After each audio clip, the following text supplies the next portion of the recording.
Assalamualaikum warahmatullahi wabarakatuh. Semangat pagi anak-anak. Salam sejahtera untuk kita semua. Gimana kabar kalian di rumah? Ibu harap kabar kalian baik-baik saja ya, sehingga kita semua bisa mengikuti pembelajaran pada hari ini dengan pembelajaran matematika kembali bersama Bu Meli. Kita kembali di pembelajaran atau bab teorema Pitagoras di pertemuan yang ketiga. Sebelum memulai pembelajaran, kalian persiapkan dulu kesiapan diri kalian masing-masing dan kita berdoa memohon kelancaran untuk pembelajaran hari ini. Berdoa dipersilahkan.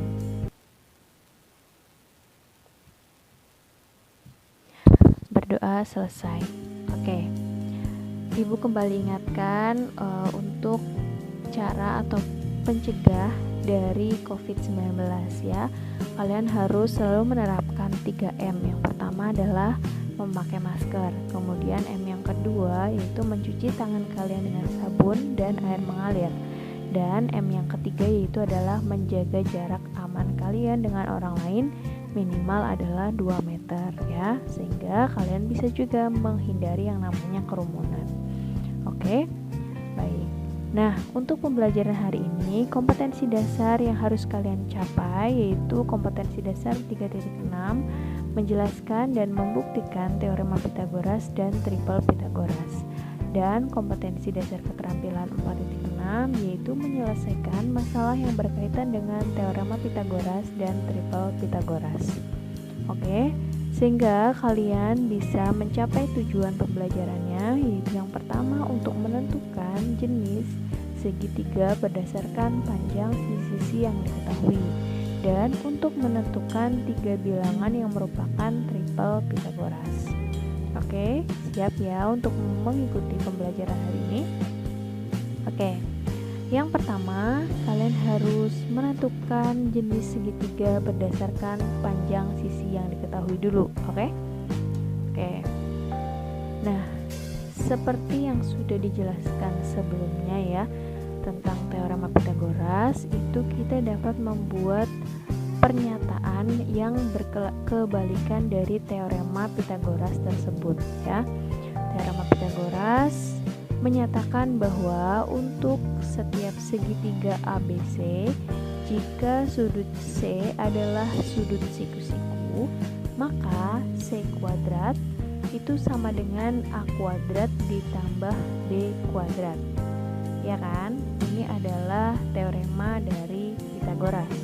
Nah, kebalikan dari teorema itu ialah untuk segitiga ABC, jika C kuadrat sama dengan A kuadrat ditambah B kuadrat, ini Pitagorasnya ya, maka sudut C-nya itu adalah sudut siku-siku. Nah, ini merupakan kebalikan dari teorema Pitagoras. Nah, dari kebalikan itu terbentuklah jenis-jenis segitiga yang bisa kita cari dengan menggunakan rumus Pitagoras. Ada 3.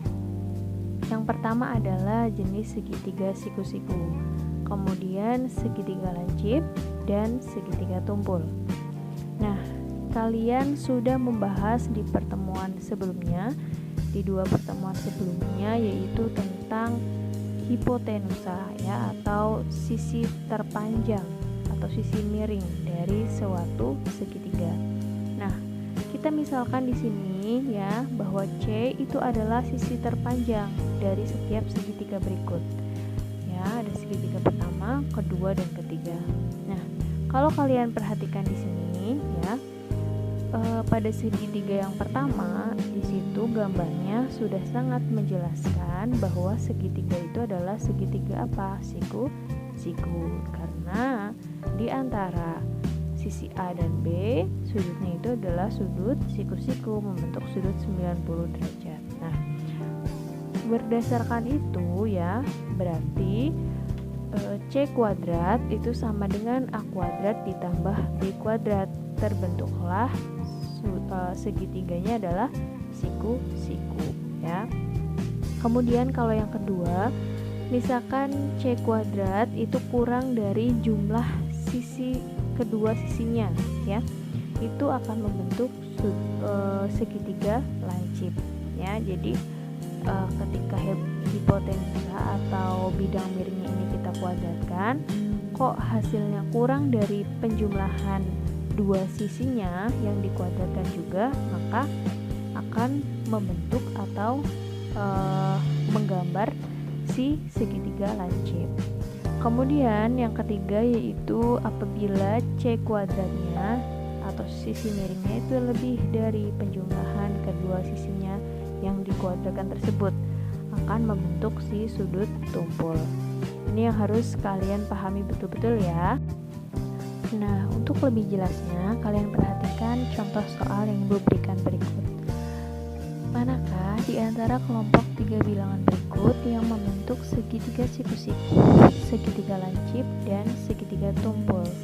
Oke, di sini kalian harus bisa memiliki pemahaman tentang segitiga siku-siku, lancip, dan tumpul. Kalau siku-siku berarti C kuadrat, ya, sisi miring dikuadratkan itu sama dengan jumlah kuadrat dari kedua sisi yang lainnya. Kalau lancip itu C kuadrat kurang dari A kuadrat ditambah B kuadrat. Kalau tumpul itu C kuadrat lebih dari A kuadrat ditambah B kuadrat.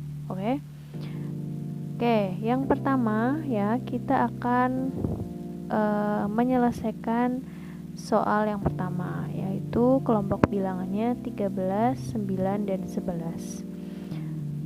Langkah awal yang harus kalian ketahui di sini atau kalian kerjakan, kita lihat terlebih dahulu angka atau bilangan yang paling besar dari kelompok bilangan tersebut. Nah, bilangan yang terbesar di situ adalah 13 ya.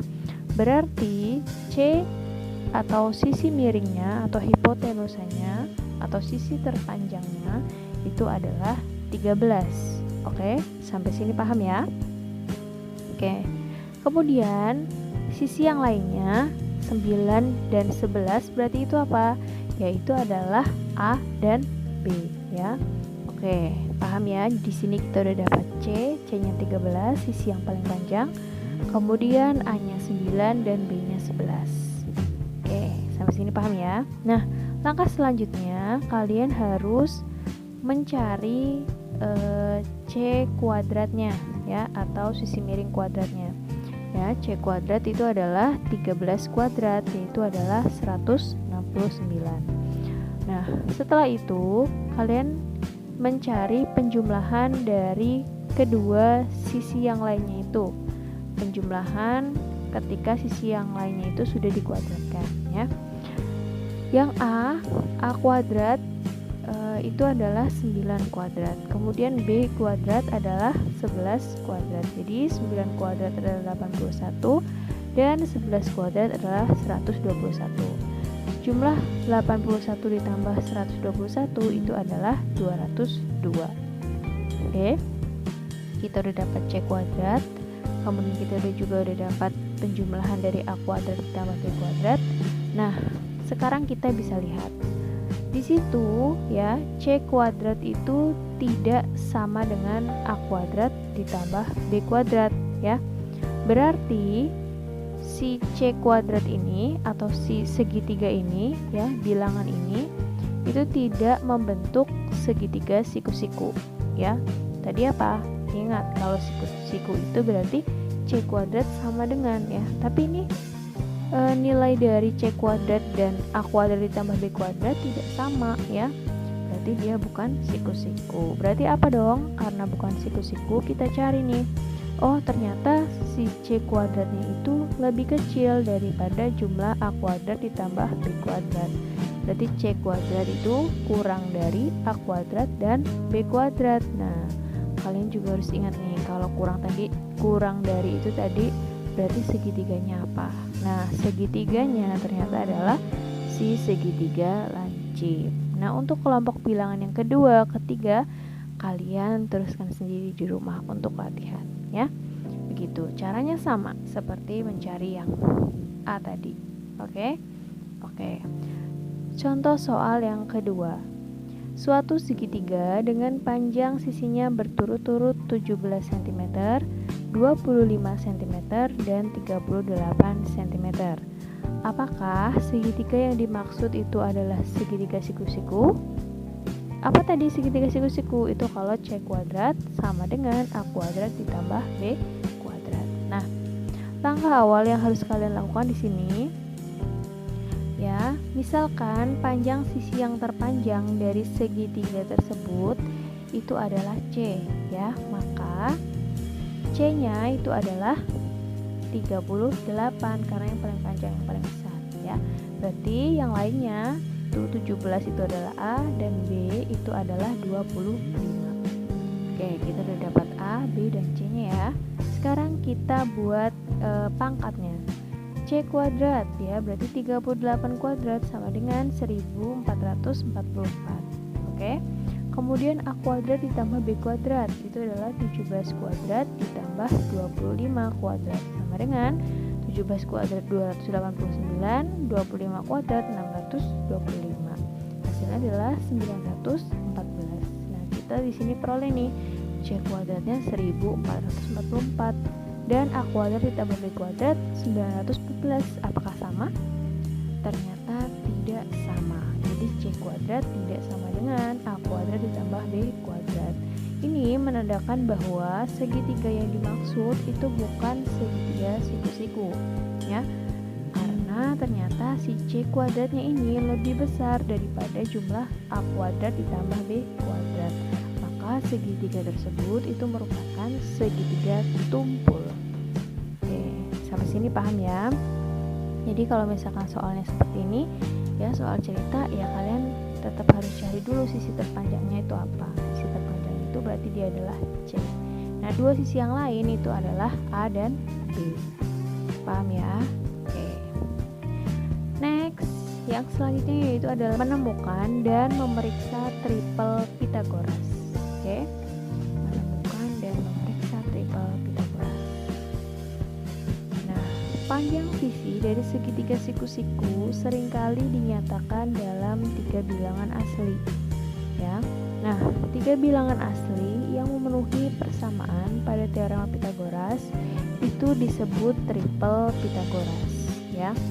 Kita bisa menguji triple Pythagoras dengan mengkuadratkan panjang hipotenusa, yakni panjang sisi yang paling panjang yaitu C kuadrat, kemudian menghitung A kuadrat ditambah B kuadrat. Jika kedua perhitungan tersebut memiliki nilai yang sama, maka ketiga bilangan tersebut adalah triple Pythagoras ya. Nah, contohnya di sini ada bilangan 3, 4 dan 5. 3, 4 dan 5 ini dia membentuk triple Pythagoras ya. Karena kalau misalkan kita kuadratkan A ditambah B serta kita kuadratkan C-nya, itu nanti akan bernilai sama. Kita lihat dulu di sini ya, bahwa si A-nya itu mana, si B-nya itu mana, dan si C itu mana. C itu tadi adalah sisi terpanjangnya ya. Yang paling panjang, bilangan yang paling besar yaitu adalah 5. Berarti C sama dengan 5, A-nya 3 dan B-nya 4. Oke. Kita jumlahkan dulu A kuadrat ditambah B kuadrat. Ya, berarti 3 kuadrat ditambah 4 kuadrat itu adalah 9 ditambah 16 sama dengan 25. Dan kemudian kita kuadratkan nilai C-nya. C-nya itu adalah 5. Berarti 5 kuadrat sama dengan 25. Oke. Sehingga di sini diperoleh bahwa C kuadrat itu sama dengan A kuadrat ditambah B kuadrat, sama-sama bernilai 25. Nah, jika kita mengalihkan ketiga bilangan tersebut dengan bilangan yang lain ya, maka tiga bilangan yang baru juga akan membentuk triple Pythagoras juga. Misalnya di sini kita kalikan 3, 4 dan 5, kita sama-sama kalikan semuanya dengan 5. Maka kita akan peroleh 15, 20 dan 25. Nah, ketiga bilangan tersebut juga akan membentuk atau memenuhi teorema Pythagoras menjadi triple Pythagoras. Kita cek bersama-sama. Ya, di sini bilangannya 15, 20 dan 25. Kita cari dulu C-nya atau bilangan yang paling besarnya, yaitu adalah 25. C sama dengan 25. Kemudian kita cari A-nya. A-nya berarti adalah 15 dan B-nya adalah 20. Langsung kita masukkan saja C-nya. C kuadrat itu sama dengan 25 kuadrat. 25 kuadrat itu adalah 625. Kemudian penjumlahan dari A kuadrat ditambah B kuadrat, ya. A kuadratnya adalah 15 kuadrat ditambah B kuadratnya adalah 20 kuadrat. Ya, sama-sama menghasilkan 625. Sehingga di sini kita peroleh C kuadrat juga sama dengan A kuadrat ditambah B kuadrat. Ini membuktikan bahwa bilangan 15, 20, dan 25 itu memenuhi teorema Pythagoras menjadi triple Pythagoras. Oke. Nah, aljabar juga dapat digunakan untuk menentukan himpunan bilangan yang merupakan triple Pythagoras. Terdapat dua cara yang dapat dilakukan, salah satunya seperti berikut. Cara ini meminta kita untuk menentukan sebarang dua bilangan dan menerapkan aturan kepada dua bilangan yang telah ditentukan. Nah, untuk selanjutnya bisa menghasilkan triple Pythagoras. Di sini kita udah memperoleh atau kita bisa lihat gambarannya, yaitu adalah segitiga siku-siku di mana setiap sisinya itu memiliki panjang, ya. Untuk sisi yang paling panjang itu adalah P kuadrat ditambah Q kuadrat, dan sisi yang lainnya itu ada 2PI dan P kuadrat dikurangi Q kuadrat. Nah, panjang sisi segitiga siku-siku, ya, itu adalah P kuadrat ditambah Q kuadrat yang tadi, koma P kuadrat dikurangi Q kuadrat, dan 2PQ. Dengan ukuran panjang itu, ketiganya akan membentuk triple Pythagoras. Nah, kita akan menguji nih di sini apakah betul ketika ketiga bilangan itu disusun membentuk triple Pythagoras atau tidak. Nah, tabel di sini kita bisa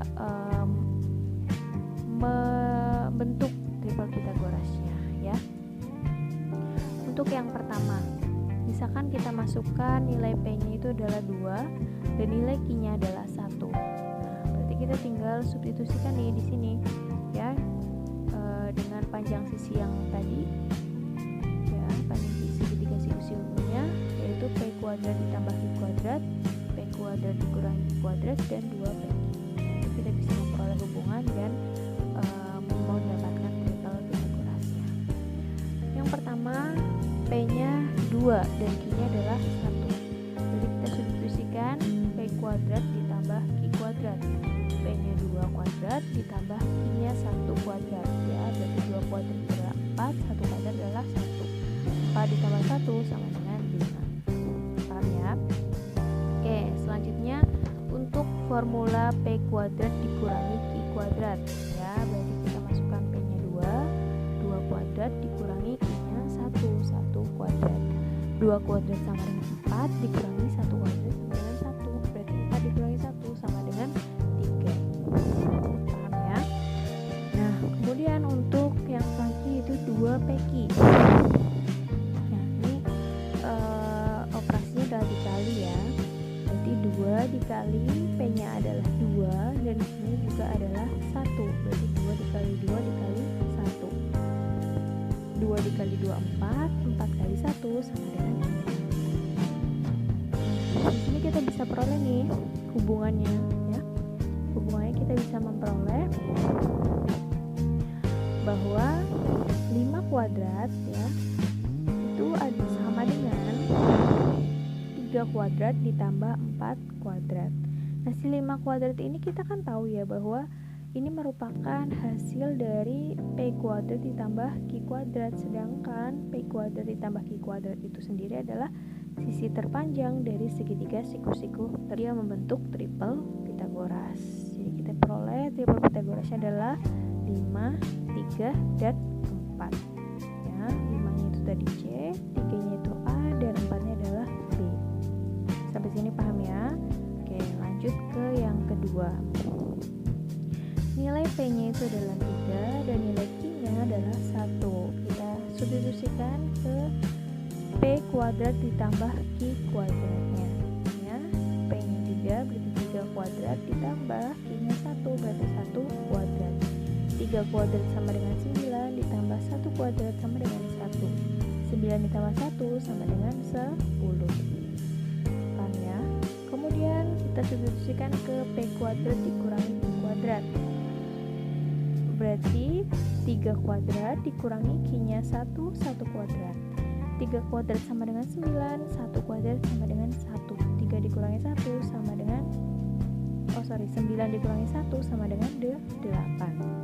Oke ya. Kemudian kedua PQ. Ya, 2 kali P-nya adalah 3 dan Q-nya adalah 1. 2 kali 3 6, 6 kali 1 sama dengan 1. Jadi hubungannya di sini adalah sisi yang paling panjang itu adalah 10 kuadrat sama dengan 8 kuadrat ditambah 6 kuadrat. Nah, di sini kita bisa cek juga nih. Ya, 10 kuadrat adalah 100 sama dengan 8 kuadrat itu adalah 64 ditambah 6 kuadrat adalah 36. 64 ditambah 36 sama dengan 100. Berarti kita peroleh di sini triple Pythagoras 10, 8 dan 6. Oke ya. Ini adalah contoh ketika kalian mencari triple Pythagoras dengan pengaplikasian algebra ya. Kemudian yang ketiga dan seterusnya itu bisa kalian coba sendiri di rumah untuk latihan ya, karena semakin sering kalian berlatih maka akan semakin meningkat juga kemampuan kalian dalam berhitung. Oke ya. Next kita akan ke contoh soal yang selanjutnya. Manakah di antara kelompok 3 bilangan berikut yang merupakan triple Pythagoras? Terlebih dahulu, bilangannya adalah 10, 12, dan 14. Nah, sama, kita harus mencari dulu untuk hipotenusanya atau sisi yang paling panjangnya, yaitu adalah 14. Berarti C sama dengan 14, A-nya adalah 10, dan B-nya adalah 12. Sampai sini paham ya? Oke. Kita langsung cari nilai C kuadrat. C kuadrat berarti adalah 14 kuadrat. 14 kuadrat itu adalah 196. Nah, sudah memperoleh C kuadrat, kita cari A kuadrat ditambah B kuadratnya. A kuadrat sama dengan 10 kuadrat ditambah B kuadratnya 12 kuadrat. 10 kali 10 itu adalah 100 ditambah 12 kuadrat itu adalah 144. Kita jumlahkan 100 ditambah 144 sama dengan 244. Oh, di sini kita perlu nih bahwa nilai C kuadrat itu tidak sama dengan A kuadrat ditambah B kuadrat. Berarti karena tidak sama, dia bukan merupakan triple Pythagoras ya, tidak memenuhi syarat sebagai triple Pythagoras. Oke, yang B kelompok bilangannya 8, 17, dan 15. Kita cari untuk sisi yang paling panjang. Sisi yang paling panjang itu adalah 17, berarti C sama dengan 17. Berarti untuk nilai A itu adalah 8 dan untuk nilai B-nya adalah 15. Oke, kita cari C kuadratnya. C kuadrat itu adalah 17 kuadrat. 17 kali 17 sama dengan 289. Kemudian kita cari nilai A kuadrat ditambah B kuadrat. A kuadrat itu adalah 8 kuadrat ditambah B kuadratnya 15 kuadrat. 8 kuadrat sama dengan 64 dan 15 kuadrat sama dengan 225. 64 dijumlahkan dengan 225 ketemu 289. Nah, dari sini ternyata nilai C kuadrat itu sama dengan nilai A kuadrat ditambah B kuadrat. Nilainya sama-sama 289. Karena sama, maka bilangan tersebut ya 8, 17, dan 15 itu merupakan triple Pythagoras. Sampai sini paham ya? Oke, bagus. Next, contoh soal selanjutnya. Bingkai jendela yang terlihat berbentuk persegi panjang dengan tinggi 408 cm, panjangnya 306 cm, dan panjang salah satu diagonalnya 15 525 cm. Pertanyaannya adalah apakah bingkai jendela tersebut benar-benar persegi panjang? Jelaskan. Oke. Yang pertama, di sini Ibu sudah membuat sketsanya ya. Dari jendela tersebut ya. Jendelanya berbentuk persegi panjang dengan jumlah panjang sisinya ada 306 cm dan 408 cm. Serta ada salah satu diagonalnya yaitu dengan panjang 525 cm. Nah, dari ilustrasi tersebut itu kita bisa memperoleh nih sisi terpanjang dari segitiga yang dibentuk. Nah, asalkan kalian tahu ya, mengapa persegi panjang itu bisa dikatakan benar-benar persegi panjang. Itu adalah ketika di dalam persegi panjang itu tersusun oleh segitiga, yaitu segitiga siku-siku. Jadi sudutnya itu harus 90 derajat untuk bisa membentuk persegi panjang. Persegi panjang kan bisa disusun dari dua buah segitiga ya, tapi segitiganya itu harus segitiga yang siku-siku. Di sini kita sudah tahu nih arahnya akan kemana ya. Kita harus cari bahwa segitiga di dalamnya itu harus siku-siku. Kalau siku-siku berarti dia memenuhi Pitagoras ya. Berarti sama caranya kita mencari segitiga siku-sikunya tadi ya. Nah, kita cari dulu sisi terpanjang dari segitiga siku-sikunya. Kita fokus ke segitiganya ya. Sisi terpanjangnya itu adalah ya sisi diagonalnya yaitu 525 cm. Nah, berarti sisi yang lain yaitu adalah A dan B itu adalah 306 dan 408. Sampai sini paham ya? Nah, step atau langkah selanjutnya ya sama seperti pengerjaan langkah-langkah yang tadi. Kuadrat ya. C-nya itu adalah 525 kalau kita kuadratkan ketemunya adalah 275.625 ya. Jangan dipikirin nih angkanya banyak, jangan dulu ya. Kita fokus mencari apakah C kuadrat itu sama dengan A kuadrat ditambah B kuadrat atau tidak. Oke. Nah, selanjutnya kita cari dulu A kuadrat ditambah B kuadratnya. Itu adalah 306 kuadrat ditambah B kuadratnya adalah 408, berarti 408 kuadrat. 306 kuadrat itu adalah 93.636 dan 408 kuadrat itu adalah 166.464. Nah, berarti kalau kita jumlahkan 93.636 ditambah 166.464, itu nanti akan ketemu 260.100 ya. Nah, di sini ternyata nilai C kuadrat tidak sama dengan A kuadrat ditambah B kuadrat. Maka segitiga tersebut itu bukan segitiga siku-siku. Jadi bingkai jendela tersebut itu bukan benar-benar persegi panjang, karena segitiganya itu tidak segitiga siku-siku. Sampai sini paham ya? Oke. Nah, itu untuk materi hari ini yang perlu kalian ingat ya. Yang pertama yaitu adalah untuk menentukan jenis-jenis dari segitiga. Kalau segitiga siku-siku berarti C kuadrat sama dengan A kuadrat ditambah B kuadrat, tandanya sama dengan. Kalau segitiganya lancip berarti C kuadrat kurang dari A kuadrat ditambah B kuadrat. Kalau tumpul berarti C kuadrat lebih dari A kuadrat ditambah B kuadrat. Nah, untuk pengerjaannya setiap kali mengerjakan kalian harus mencari sisi yang paling panjangnya terlebih dahulu. Nah, sisi yang paling panjangnya itu adalah C-nya ya. Nanti kalian akan memperoleh A dan juga memperoleh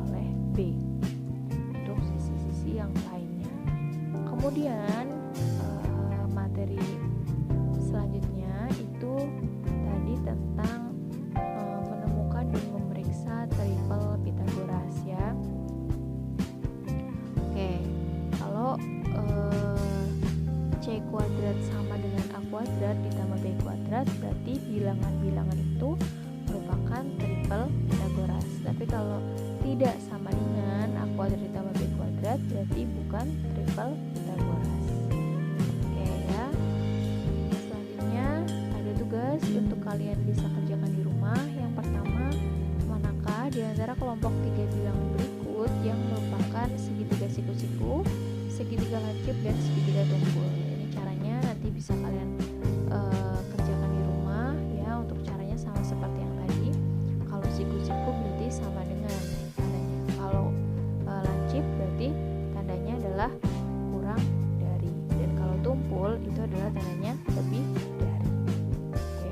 Kemudian soal nomor 2, bingkai jendela yang terlihat berbentuk persegi panjang dengan tinggi 144 dan panjang 42 serta panjang salah satu diagonal 150, berapa atau apakah jendela tersebut benar-benar persegi panjang? Ini langkahnya atau stepnya sama dengan contoh yang terakhir Ibu jelaskan. Oke, demikian yang dapat Ibu sampaikan pada pertemuan hari ini. Untuk tugasnya bisa kalian kumpulkan ke guru mapel kalian masing-masing. Kelas 8A dan B dengan Budina, kelas 8C sampai F dengan Bu Sinta, dan kelas 8G sampai K dengan Bu Meli. Demikian yang dapat Ibu sampaikan. Apabila ada kurang dan lebihnya Ibu mohon maaf. Wabillahi taufiq wal hidayah. Wassalamualaikum warahmatullahi wabarakatuh.